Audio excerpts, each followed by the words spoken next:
Hello, everybody, and welcome to Geo's Grapple, the newest wrestling podcast show here on YouTube, with myself from TikTok, GeoJackHD. Today, I'm going to be joined by someone who we'll be introducing you to shortly, but this is how things are going to work. We are going to sit down every single weekend and hope to get a brand new episode out for your faces every single Monday or Tuesday at the latest with the previous week's wrestling news. So, without further ado, let's get on with the show. Right, guys, I am here, joined by the one and only, putting a face to his character from our live streams, Mr. Logan Fleming, aka Logan Fletcher. Welcome to the show, Logan. Thanks for having me. Very excited about. Nah, it's all right. It's all right. What are we going to get dived into today? Give the viewers something, a list of stories and news, what we're going to talk about in today's show. What haven't we got to talk about? It's been a busy week. We've got Gunther versus Goldberg and all that stuff for that story. We've got a lot to talk about with that. Liv Morgan's injury, future of, well, what is the tag team division going to look like for the women? We've also got a very big end topic with the John Cena pipe bomb. A good one, that. A very, very good one. And we've got loads more coming to the screen today, guys, so stay tuned while we have all this to talk to. It's all coming up in today's show. So let's get on with topic number one, which is the Gunther versus Goldberg, and all things, why is it going to be a Saturday main event? So, do you agree that this should be a Saturday main event? I think it should be at Night of Champions. What's your kind of take on it? I think, having spoken about it on stream together, it's stupid being a Saturday night main event. I get they want to make tickets, they want to sell, and they want that crowd to turn up for every single Saturday night main event, but I personally am a believer of Saturday night main event being a once a year, or at least only twice a year show. Goldberg versus Gunther, that's Night of Champions worthy. As much as people hate Gunther or Goldberg, I hate both of them. But we already know it's his last match. We already know it's Goldberg's last match. WWE have pretty much confirmed that. Which leads to us thinking there's only two outcomes coming from that match. Goldberg either squashes him, which I'm expecting personally. I don't know about you. Oh yeah, it's kind of, especially look at the trajectory of how long Goldberg matches have been. No match has gone over 5 minutes, so there's really no point in it being any longer. Especially after, well, you remember Goldberg Undertaker and how awful that match was. Oh mate, don't even want to remember that one. But yeah, I think his longest match has got to be like 8 minutes, but the average is like 4.5, 5 minutes. Yeah, he's not really pushing himself out to have a strong show. I mean, we haven't seen him wrestle properly. There was that for a bit, so when he came back recently. His Mania match. His Mania match, I don't actually know. Let's have a look at that quickly. Right, so having confirmed and checked that, we've got confirmation that Goldberg's last appearance was the WWE Elimination Chamber 2022 for the Universal Championship against Roman Reigns, in which Roman Reigns walked out victorious at that. So it's been pretty much almost 3 years since he was last in a match. Yeah, so it's not looking like it's going to be strong for him to actually have a decent performance, especially with it being a referee stoppage in that last match. It's, yeah, if Goldberg does win, you got to think about his age as well. You've got to think about his age because when he got out of the ring last week, wasn't it? I think it was last week, wasn't it? His recent appearance. Yeah. He got out of the ring, and when he jumped down, it looked like he'd pulled a muscle in his leg or something. And that he was trying not to limp on his way backstage. So that's a very interesting point to keep an eye on going into July for Saturday Night Main Event.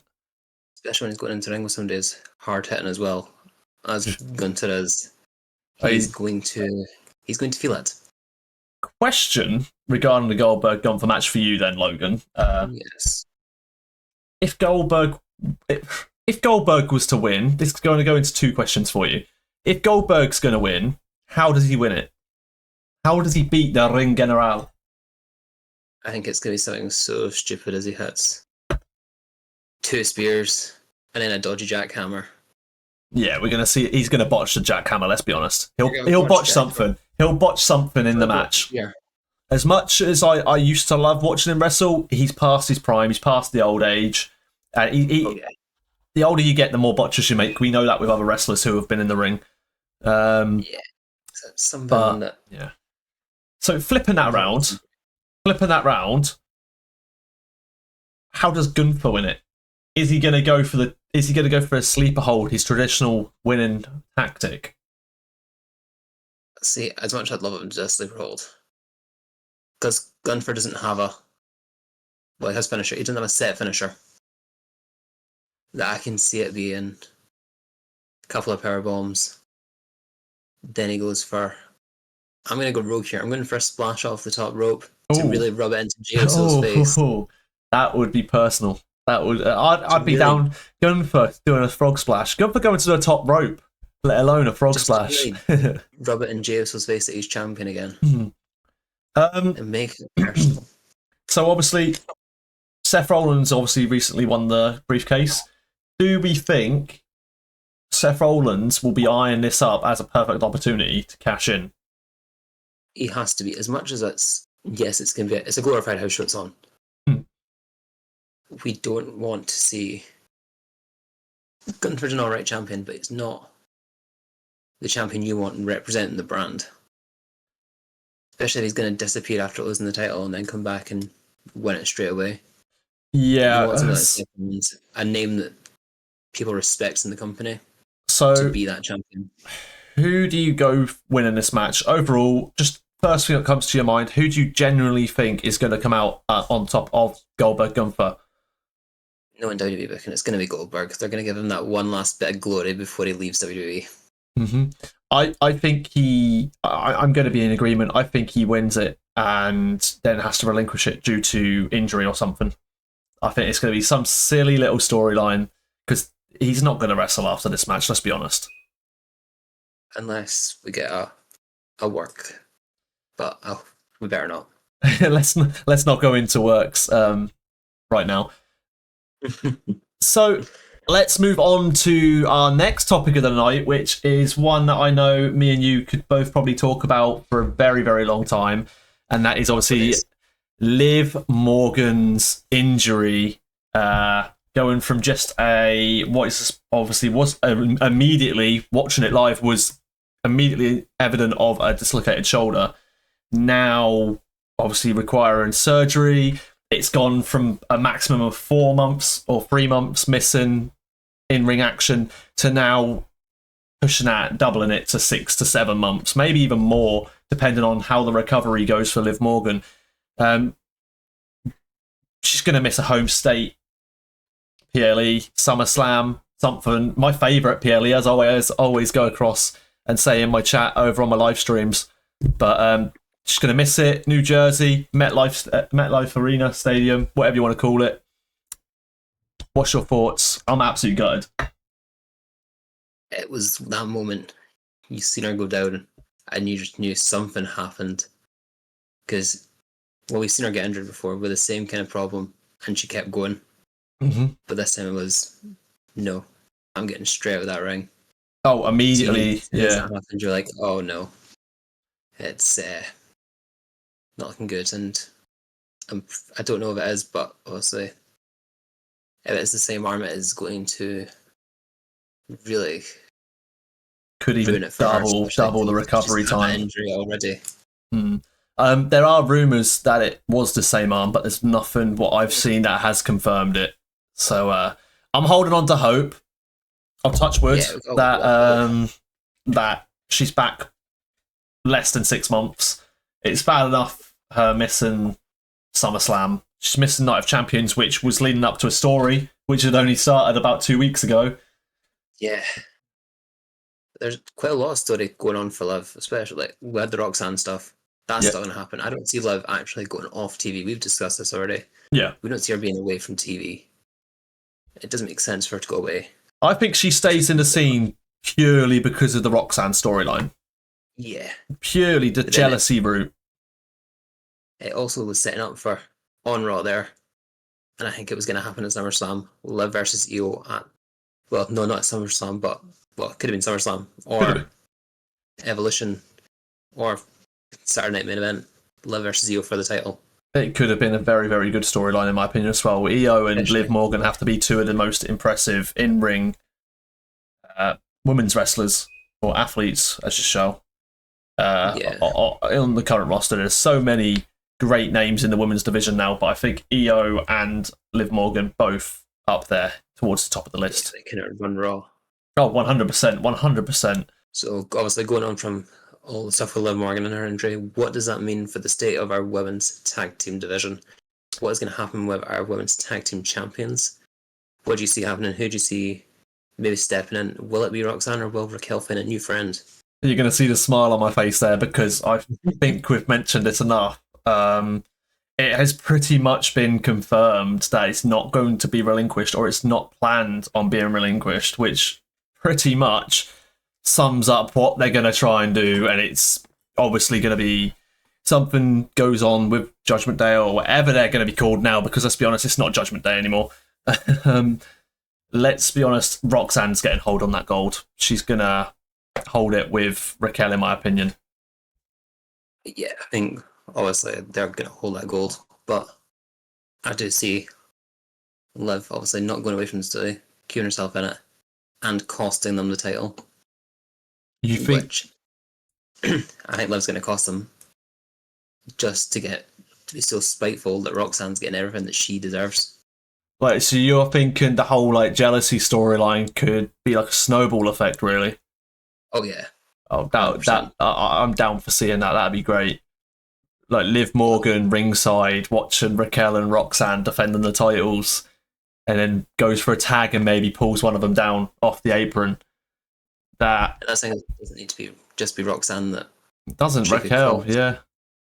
Like, she could have had enough for Raquel, maybe, because does Raquel do what she's supposed to as the enforcer? Not really. Not really. And there has been... She's obviously started having some singles matches as well, Raquel has, so it'll be interesting to see where they go with that. I think, if anything, the women's tag team, I think they're definitely going to give it to our brand new tag team in the Dungeon Dolls. Yes, they've not yet competed in a tag match, but I think giving Natalia that last push is what they need, and it helps really get Maxine out there as well as somebody that can wrestle, because she's not actually that bad. Obviously, for those who aren't aware, because I know my audience on TikTok, there's a lot of younger audience, there's a lot of new wrestling fans. Can we just explain of who the Dungeon Dolls are exactly? So the Dungeon Dolls are one of the newer tag teams coming up in the league, but it's formed out of one person that doesn't get, in my opinion, enough light on her, which is Natalia. One of the OGs. She's been here over 18 years now, constantly proving herself, and then she's teamed up with an up-and-comer in Maxine Dupree, part of Alpha Academy, but now going into forming this new tag team with Natalia. They've been tagging since just before Mania, when they went into that tag team turmoil. Now they've finally got everything official, and they are the Dungeon Dolls. I'm personally excited, looking forward to it, to be fair. Natalia's already said before she retires she wants a title. She wants another title. And obviously, I don't think Maxine Dupree gets enough light either. She's being able to show what she can do. Is she great? No. Is she entertaining? At times. At times. But can she get the job done? Yes. And not every wrestler's great, but you're not going to become great if you don't get the opportunity, you don't get the chance. So I think those two, I don't think they're going to compete high up in the division, but they're going to have at least a few decent matches before any thoughts of Natalia retiring. And it's that thing as well, though. Maxine's then got that OG trainer in Natalia that's there to help her. And there's a lot of we need that stable tag division. We don't need the thrown together last minute tag teams like we're used to with the women's division. That we're seeing those teams be formed. We're seeing strong rivalries also being formed, and we've got some more to talk about that in a bit as well. We have, and I think that whole conversation will lead on to the perfect opportunity of talking about that, and that is obviously we were talking about this before we started filming. Alexa and Charlotte, two very very competitive people, top of the pyramid for a while now. I'm not even going to comment because you know what I think of Charlotte Flair. I'm not going to say what I think of Charlotte Flair. The stream gets me riled up and irritated about it every single night that I go live. And I'm sure they will be in the comments of this video with the Charlotte Flair comments. But do we see... Obviously, we've seen a lot of interactions lately. Alexa Bliss, Charlotte Flair in the ring. We've seen Alexa Bliss, Charlotte Flair backstage. Is it going towards a tag team? Especially now with, obviously, the Liv Morgan injury and the whole what's going to happen to the tag team titles story up in the air? Or is Alexa potentially going to use Charlotte Flair, get as close as possible to those titles, and then do the questionable, which is what a lot of fans have been questioning, regarding her activity with the Wyatt Six? Because we haven't seen that sort of we haven't seen that Alexa Bliss since obviously the days of Bray Wyatt. What do you think? I think, as we've said, we don't really want to see Alexa and Charlotte tag together. It doesn't make any sense for them to tag together. They're very split personalities, and I get, yeah, sometimes that works in a tag team, but these are two big names that you don't really see. Like the tag team, it's mid-card. They're not mid-card players. They should be up there for the women's championship. That I don't see why they'd want it as a tag team. No, in WWE, they'll make them a tag team because, well, they like to disappoint their fans, especially right now. But I think them being, especially if they do like maybe like a tournament or something for like the number one contenders for the titles. I do like that thought of Alexa and Charlotte getting to that final, and then Alexa turning her back completely, making the Wyatt Six feel like it is something again. Yeah. Also, they are getting back to being that stable, but you want Alexa there to really give it that push and the big name that it deserves. You would think, creative-wise, with the guys backstage and the creative team at WWE and TKO or whatever they want to call themselves now. I saw the face you pulled there, so we'll get onto that. We'll get onto that in a little while. There's got to be at least someone in that creative team who's like, we need a storyline with Alexa Bliss being involved with the Wyatt Six, purely for her connection with Bray Wyatt. Yeah, I mean, it makes sense because like, they did so much together, her and Bray Wyatt, and it'd be a waste not to use it, especially if she's not going to go back to the goddess gimmick that she had. Like, she's keeping this demented version of Alexa, so it makes sense to have her in the Wyatt Six. Yeah, 100%. It's been interesting seeing her as like quite a usual personality since she's returned. Obviously, she came back at the Royal Rumble. It was the Royal Rumble, wasn't it? I'm not thinking things. Went away for a little while, then came back, and Or Chamber. Both appearances since she's been back as well, and now in her current return run, she's been quite kind of just like, "Hi, I'm Alexa Bliss." No demonics, not really, but you can tell the hints are there. She's still got that mysterious and mischievous attitude, especially with the first interference, like before Money in the Bank, when she was interacting with people in the ring on the microphone, like, "Hi, I'm Alexa." Like, just she come in, all that confidence. Is it mind games? I feel like it's got to be mind games. You don't just put these small little bits in for it not to actually go anywhere. I think with Alexa Bliss as well, it's so hard to take away, or should be hard to take away, the demonic, like, state of Alexa Bliss from her Bray Wyatt run, because it is what she's mostly, for the current audience who are growing up, like the last generation below us. It's like they grew up. They that's what they know. They don't know when Alexa was like the goddess and everything. Like, I like the goddess Alexa Bliss character. I absolutely love Alexa Bliss. You know my opinion on Alexa Bliss. Massive fan of her. Will always be a fan of her. But it's what people know. Do they go for a character where she hasn't particularly got any like character? She's just got, it's Alexa Bliss. She's great. She wins crap.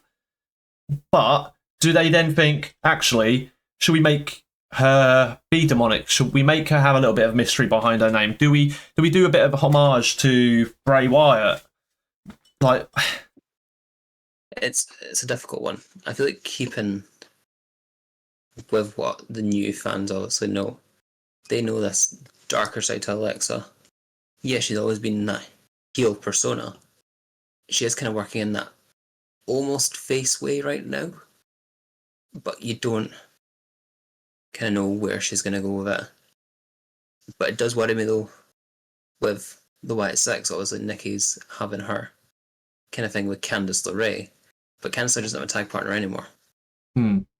So it's how do they take that away from the tag division to back to the women's division? But swiftly moving on as well to something I know you're very fond of, and I know you want to talk about right now. Corey Graves, commentary. That smile was like a kid on Christmas or like a kid in a candy store. Let's talk about it. Let's go full LA Knight. Let's talk about it. Like, I get people like Michael Cole and Pat McAfee together. I completely understand that, and it works.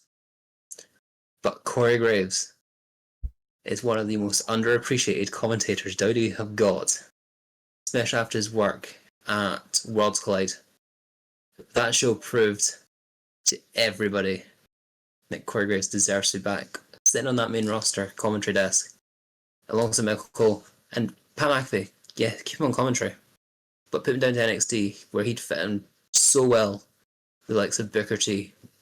Like, the craziness that happened on NXT. That'd be crazy. That would be absolute mayhem. And I think Booker T needs someone like Pat to go onto the roster now he's lost the Devil's Kiss. Yeah, he needs something else to give himself the enjoyment of a show. Pat can definitely give him that. But yeah, that was just like a quick thing I wanted to talk about, because obviously the most recent shows he's done have been phenomenal on commentary. I've been really impressed. I weren't ever a Corey Graves fan. But his recent stuff, he's really managed to get hold of the crowd, get hold of what's happening in the ring, and actually be able to tell a story and show that energy, which I do think someone like Pat McAfee has helped teach him with that energy. Definitely. And I think as well, nobody really took Corey Graves seriously until he got injured. Well, yeah. Well, that was only, 4 matches on WWE? Yeah, exactly. Right, coming up next, let's talk about something that is coming up very soon. And when I say very soon, I mean the following weekend from what you are watching this on YouTube on your screens. Night of Champions. Obviously, we've got the King of the Ring tournament finals coming up. But let's talk about the semi-finals first before we move on to what we think the final result's going to be. Obviously, let's start off with the women's match. We've got Roxanne versus Jade coming up this week. What are your thoughts on that, and who do you think is going to win? I think this match is going to possibly be match of the women's bracket. Now, neither of us are Jade Cargill fans. Jade Cargill is not somebody that's technically there yet. Whereas Roxanne Perez, she's, 23, 24, and is putting on these banger matches every time she gets in the ring. I don't think we've had a bad Roxanne Perez match yet. Not from what I can remember, anyway. No. Where I see this match going, and I'm so sad that I have to say this, because I you know know how where much you're going. I know where you're going with you know this. how Roxanne Perez is my be all end all, one of my favorites in the division. But story wise, I think Jade Cargill has to win it. For Jade Cargill to then beat Tiffany at SummerSlam, and then have the Naomi cash in. Ooh. And as much as we don't want it, story wise, it works. It does work, and I think I don't even have to answer for the same question on my side because I think we both see the story going the right way. And Yeah. I was, without saying a curse word, without cursing on this show, I was irritated to not see Roxanne win the Elimination Chamber. So, Or even the Rumble. or the Rumble, yeah. So, she did so well in both of those PLEs as well. At Elimination Chamber, when she didn't win, I was like, right, she's done so well. She stood out. She's got the fans on her side to a point where we're about to see this woman go on and win the Royal Rumble. Goes to the Royal Rumble. Yeah. And we see so-and-so happen. But it is what it is. I don't see Roxanne winning this match. I don't think Queen of the Ring is the right way to push her. She's the prodigy. Jade walks around like she's royalty. She has that very nose up to the air sort of thing, head up, chin up sort of attitude. She walks like she's above everyone else, which I know she doesn't personally obviously feel that way, but her character, her way, she's better than everyone. That's her own opinion. I do think Jade wins that match. If Roxanne was going to win anything, she had to win Money in the Bank. It's painful for you to answer it, isn't it? It's painful for you to say Jade's going to win it. I don't like saying that. So okay, so I didn't like it, but there's worse. There's worse. Yeah. Okay, so Oscar obviously in the final of Queen of the Ring already. Yeah, not who I want her to be in the final. I get it though. Her return, she's going to get a big push, like a snowball effect with her character again because it's been a while. But if we're going to see Jade face Oscar, who do you see winning that? Because again, it's a very small WWE woman versus a very tall WWE woman. Yeah. But you've also then they've both got, I'd say, the same power level. They can both go. And yes, I do see Jade winning the whole tournament. Which, I guess it still pains me to say.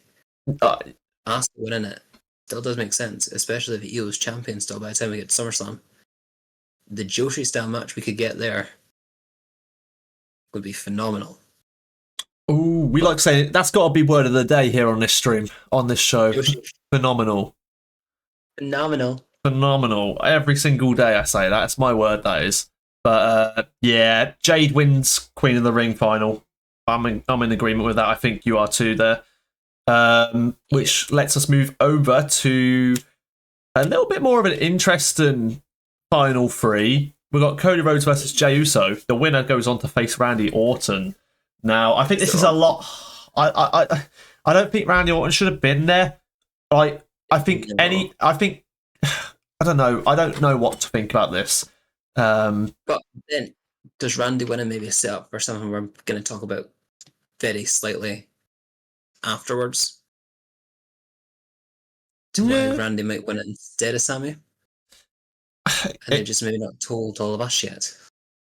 Yeah, exactly. Like we were all like sitting in my stream chats every single day of the week, going, Sammy's gonna win. Sammy's gonna win the final. Sammy's gonna be like King of the Ring because it's like a whole like Daniel Bryan storyline. Like his story gone from nothing, wins, and double championship at the end of the day. But like Randy Orton taking place, I get it. But we'll see story-wise where it goes. Yeah. Who do you see joining Randy Orton in the final then? Cody or Jay? See, the way it's going, they're obviously going to have Raw versus SmackDown in the order. They're not just going to throw both SmackDown stars in it, are they? I think Jey Uso winning it, yeah, it's a great call, but nobody, like none of them final three need it. Oh, definitely no.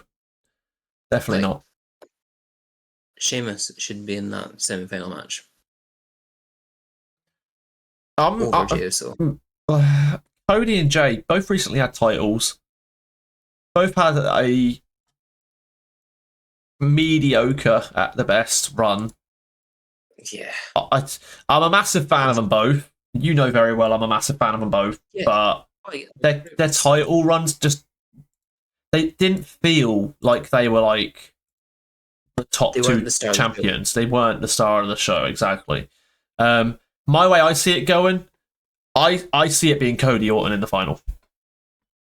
I mean, Cody Orton would be a great match, and then it also ties into the faction that they used to have, Cody and Orton, that they can rally off there. But I think if Jey Uso wins it, does that give Randy Orton redemption from last year's King of the Ring? Is that why he's in the final? Are they going to give Randy Orton the win after he was screwed out of a King of the Ring win last year? Exactly. But yeah, I think we're all in agreement. I think we both agree that Randy Orton wins King of the Ring. It's a little bit harder to tell, like to call the men's one than the women's, because I think we were straight away in agreement that Jade wins the women's. But it's a bit, there's a lot.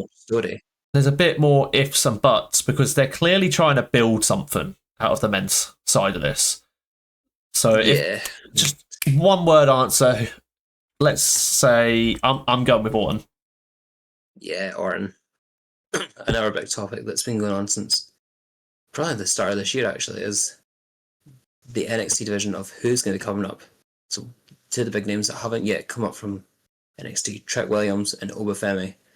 Are they going to get called up this year? Are they going to have that push that they deserve? Are they going to be held back to 2026? Maybe climb up at the Rumble, after the Rumble? It's not something that you want to ever think about them not being pushed. But when do you see them coming up? So, personally, if I sat down and thought about, like, had to think about it or something, I think we see Trick Williams before Obafemi on the main roster. Like, for example, let's just mention briefly Roxanne appearing on the Elimination Chamber and the Royal Rumble before she even came up to main roster. So that was one way to think of it, and you got to smile because they were both great moments. I was absolutely amazed to see that happen, and I was very happy for her. So obviously the difference is Obafemi now at the moment, he's the face of NXT. He's the king of that jungle. He owns NXT at this point. So I feel like they'll hold on to him a little bit longer, potentially even have him in that title picture going into the new year. Even if he's not holding it, we could potentially see him go on to doing a Roman Reigns style run and going right into the next Stand and Deliver. Or even if WWE and TKO actually decide to do what the fans want and have NXT titles represented at WrestleMania. That there you go, got a big smile and nods from you there. It's something what's going to happen. But Trick Williams, on the other hand, he's been in with the TNA lot. He's been holding a different brand's gold, and although they're in partnership with WWE, how long does a WWE superstar hold a TNA title at the level Trick Williams is? Because Trick Williams has a massive fan base. He's over with the fans already. Whether it's just singing his entrance or just enjoying when he's on the mic or when he's in the ring, let alone Joe Hendry. Shout out to Joe Hendry. Did shut Trick Williams up in one little second when he appeared on NXT, ironically. But I think we see Trick Williams go away from the image of having the TNA interferences and interactions. And then I think we see him maybe Elimination Chamber or the Royal Rumble, but I'd like to see both of them join the roster before WrestleMania if they don't represent at WrestleMania. Yeah, it's definitely a thing of they need to be there before Mania. Like, do it the same way they did with Roxanne, as you said. Have them compete inside the Rumble and the Chamber. It pushes their career even further before hitting that main roster spot. Obviously, it could deteriorate them. We have seen it a bit with, going back to Roxanne there, where she doesn't get pop. She gets ignored by the crowd at times. At times, yeah, at times. But you think So Obafemi in the Elimination Chamber is an carnage. oh my god moment heaven. That's where it comes into, you want, if Obafemi is in there, him, Trick Williams, get almost in that Elimination Chamber. Have a battle of the heavyweights in that chamber. Yeah, That's. I want to see chain link marks burnt into the back of their into their backs, and then pod smash after pod smash. People getting thrown off top of the pods and everything. I want to see carnage inside the Elimination Chamber. Nearly said Hell in the Cell there. Oh, that's them two in Hell in a Cell. Oof. Ooh, let's not go there. I'm getting too excited about that one. But as well, you think about it, I want to see Obafemi do what Shayna Baszler did in the Elimination Chamber. Decimate every single human being. And now look where Shayna Baszler is. Well, yeah, but Obafemi's actually got... I just threw that lasso around you and pulled you into a very, very deep hole there. Shayna didn't have a character when she came up to the main roster. Mm-hmm. She was there to bite Becky's neck. That's what she did. But Obafemi has a character. Pretty much. Obafemi has a character he can stand on. But he has Obafemi's character is just a very, very traditional Nigerian wrestler. So do WWE and their creative team and the production and the storyboarders all have to sit down and rethink his character? Or do you think his character actually works enough for the main roster? I think weird enough, his character does work for the main roster. It's the character that they tried with Apollo Crews that didn't work for him. Because he wasn't that name that you could rely on, support, to carry it. Whereas Obafemi, he can carry that. He knows what he's doing. He knows how to portray the character, but also use that to help him with the wrestling as well. Awesome. So I think we're both very, very excited and looking forward to seeing both of those feature on the main roster, whether it's sooner or later. Hopefully sooner than later. Or I wouldn't mind waiting for obviously what I mentioned earlier. If WWE and TKO were like, actually, screw Stand and Deliver, let's get NXT on WrestleMania. Let's make it worth watching. Stand and Deliver doesn't make any sense. It's WrestleMania. It's a small WrestleMania. Like, if you're not going to put it on Mania, give them their own weekend. Oh, 100%. Not right before Mania. Not 2 hours before the Mania show starts. Like, exactly. Just no. We saw some of the problems that we creates with Money in the Bank. Half the crowd, obviously, it was due to ongoing stuff. What we're not going to get into happening in Los Angeles at that time, and rush hour and traffic and public transport, and then obviously getting through the ticket turnstiles and everything into the arena. But we were about, 30, 45 minutes into the Money in the Bank show for the crowd to start filling up. So they missed the two matches. Yeah, exactly. That's I think Worlds Collide is a whole different episode we need to talk about at another time. But let's move on to our final topic of the night, and that is Mr. Greatest of all time, the best of all time, as he says to CM Punk very recently. It may even be too soon to talk about it because it might be burning deep inside of that those cuts and wounds on the back of CM Punk as he was laying through that table. Not any table, by the way, a Slim Jim's table. Slim Jim. Hey! Absolutely hate it, but you got to have a laugh about it. So let's talk about John Cena with the pipe bomb. What are your thoughts? What did you think of it? I think you could answer this one for both of us right now. Literally, in my notes, I've literally written it all over. Show the notes. Show the notes to... I know exactly how you've written this, so show the notes to the camera. There we go. Best Cena promo yet. Best Cena promo yet. That's how you do yeah. a promo, John Cena. Yeah, definitely. That was how you do a promo. And he made so many references to obviously the previous pipe bomb from CM Punk, so which I think was 14 years ago, if I'm correct. Yeah, it would have been 2011. So yeah, absolutely nuts. A long time ago. It doesn't feel that long ago, but back in that situation, obviously there's two references I want to mention while we're talking about this. What John Cena said to CM Punk, and it's not the call out of names because that is a whole other ball game. It's not the mentions of any released superstars or anything. I'm not going to credit them when we're not talking about them. I'm going to get hate on myself for that. So the first reference is what John Cena said to CM Punk, saying, "You're not against TKO, you are Mr. TKO because they've knocked your balls off of your body."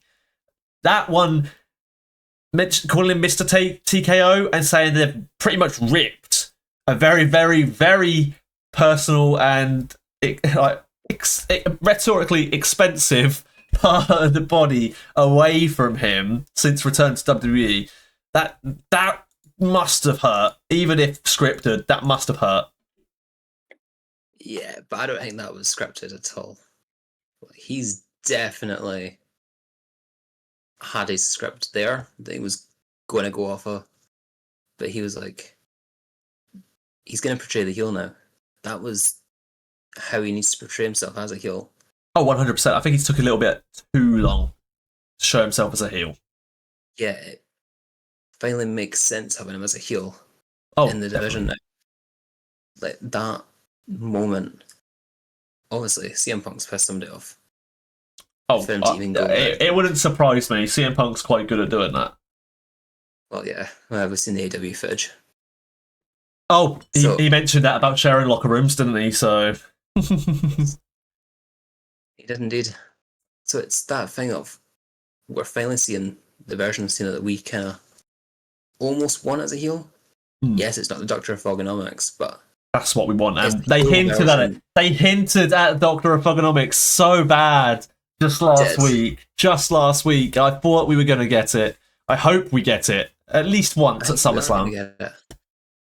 I think maybe that's what happens at Night of Champions. He does go back to Doctor of Thuganomics. Oh, mate, I would be in my element. That would be a moment for all us OGs, like similar to the WrestleMania moment of listening to This Fire Burns. Like, that moment, just seeing that promo and the music playing was phenomenal. And it's the first time we've heard of that music in WWE since, obviously, when he used it.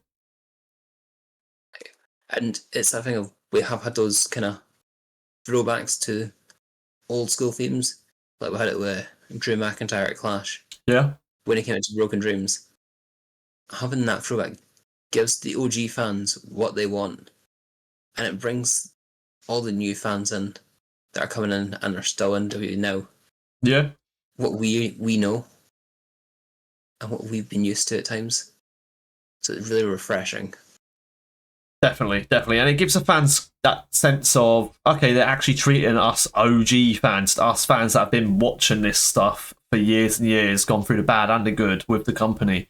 I'd love to see so many wrestlers come back with their old promos or like their old music and theme songs. It would be great. We don't seem to be going too far into that direction right now with the whole like pop sort of artists and everything coming into play, but we won't go on because that's like a bottomless pit. You could always you sit here and talk about that for ages. One last thing of this topic I want to talk about is, to end the show, obviously you mentioned, has CM Punk annoyed someone to have that reference pushed into his mouth or shoved in his face? The point where Cena went to leave the ring, I don't know how much of it you can remember. Cena went to leave the ring. He then turns around, picks up the mic and says, "Thanks for letting me rip off your promo to make you look even more foolish." So that bit, if anything, that bit was the most personal bit that I felt. Oh, yeah. But I think as well, having that moment really takes us back to 2011. It allows us to go back to what most would say the glory days of WWE. Well, let's not forget. Let's not forget that these two have had amazing matches before, absolutely phenomenal matches, and for us to be seeing Cena versus CM Punk, Cena versus Orton, all them sort of matches in the last year of John Cena's wrestling career, in-ring career, is just crazy. It's such a good sense, and obviously, younger viewers, if they haven't watched back those years or watched content back from there, have missed out on arguably so much gold. So much gold. I'm not going to say best of all time because I would happily sit here and say the 90s had some of the best times. But having said that, like John Cena, CM Punk, you know very well, I've always been saying since WrestleMania, I've said we see CM Punk versus John Cena at SummerSlam. However, we're seeing it Night of Champions, so do we then move on and see something else? Like, do we see the most nostalgic thing of CM Punk, John Cena, Randy Orton all in the ring together in a triple threat for that title?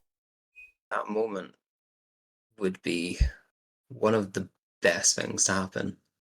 If W want the fans to believe in their creative decisions again, that's the way they should go with it. Three of probably the best wrestlers of the 2010s and late 2000s going at it. You can't beat that. That's how you do it. And a best Scottish came out there. It did. I forgot to warn people at the beginning of this show that they might need subtitles if you're talking. But I think you've handled it pretty well. And on that cliffhanger, I'm going to say thank you so much to everyone who tuned into this. If you're watching this the day it's come out, thank you. You are amazing because it's going out right before I go live. So thank you so much for all the support. If there's anything you want us to talk about, if Logan returns for the next episode or so on, or someone else returns, little thing there, because a lot of mystery between me and Logan. Obviously, our live streams with our story coming to an end. But yeah, thank you so much to everyone who has been supporting me. We go live over on TikTok 5 days a week. That is every day other than Thursdays and Sundays, 9 p.m. UK BST. So come over there. We are closing so fast into 10,000 followers. And I'm going to try my best to do something to celebrate that with you guys and make it special because you guys, after all, are the most important part of any social media or content platform. But Logan, I'm going to give you the honours, mate. My first ever guest on Geo's Grapple podcast. And hopefully not the last, because there's hopefully going to be a lot more to talk about in the future, whether it's me being serious or joking about your accent. However, thank you very much, Logan, for joining us on the show today. Hopefully, many more meetings in the future. But I'm rolling out the red carpet to you. I don't do it often to many people. So without further ado, stay safe. Stay awesome.